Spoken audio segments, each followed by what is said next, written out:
UPPLৰ এজন যুৱকৰ্মীৰ বিতৰ্কিত ফটো শেহতীয়াকৈ ভাইৰেল হৈ পৰিছে হাতত বান্দিলে টকা লৈ ফটোত পজ UPPL কৰ্মীৰ আৰু মিনি সৰেং ব্ৰহ্ম নামৰ UPPL কৰ্মীজনৰ হাতত লাখ লাখ টকা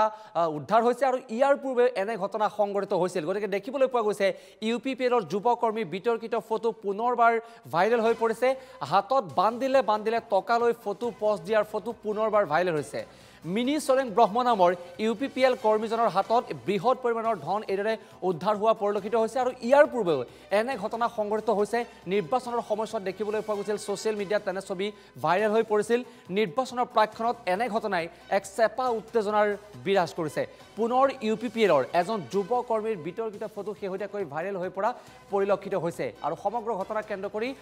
ৰাজনৈতিক মহলত ভিন্ন চৰ্চা ইতিমধ্যে আৰম্ভ হোৱা পৰিলক্ষিত হৈছে UPPLৰ এজন যুৱকৰ্মীৰ বিতৰ্কিত ফটো পুনৰবাৰ ভাইৰেল হৈ পৰিছে আৰু ইয়াৰ পূৰ্বে আমি আপোনালোকক দেখুৱাইছিলোঁ কিদৰে UPPLৰ কৰ্মীয়ে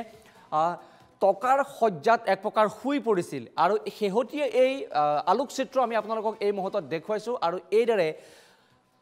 বান্দিলে টকা হাবতি লোৱাৰ যিখন ফটো আপুনি এই মুহূৰ্তত NKTV টেলিভিছনৰ পৰ্দাত প্ৰত্যক্ষ কৰিছে সেই দৃশ্য শেহতীয়াকৈ সোশ্যাল মিডিয়াত বা ৰাজনৈতিক মহলত বহুলভাৱে চৰ্চিত হৈ পৰা পৰিলক্ষিত হৈছে হাতত বান্দিলে টকা লৈ ফটোত পজ দিছে এইগৰাকী UPPLৰ